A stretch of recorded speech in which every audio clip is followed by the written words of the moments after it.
دیکھیے، غامدی جیسے افراد کی مشکل یہ ہے کہ وہ قرآن و حدیث کو اپنی عقل اور اپنی سمجھ سے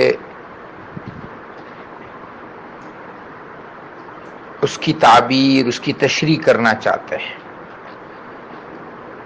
امت نے کیا سمجھا ہے، اتنے بڑے بڑے اکابرین امت گزرے ہیں، انہوں نے کیا سمجھا، اس سے ان کو غرض نہیں ہے۔ میرے علم، میری جو نالج ہے، میرا جو تجربہ ہے، اس سے میں نے کیا سمجھا، وہ اس کو بیان کرتے ہیں۔ اور وہ ظاہر بات ہے، جب آپ اس طرح کی بات کریں گے تو ایک نئی تشریح بنے گی۔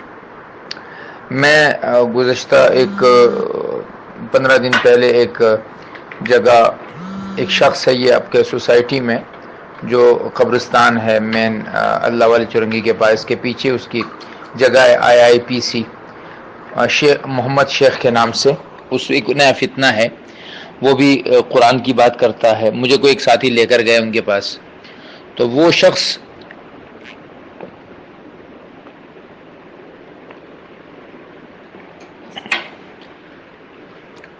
کا جو علمی معیار ہے وہ یہ ہے کہ عربی کے الف بے سے واقف نہیں ہے،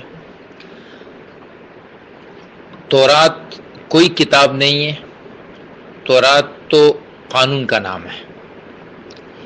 آج تک امت نے جتنی تفسیر اور ترجمے لکھے ہیں سب غلط ہیں، اور انگلش ڈکشنری میں قرآن کے الفاظ کا جو معنی ہے وہ درست ہے۔ یہ علمیت ہے اس آدمی کی، اور اس کے پیچھے بھی لوگ پڑے ہوئے ہیں۔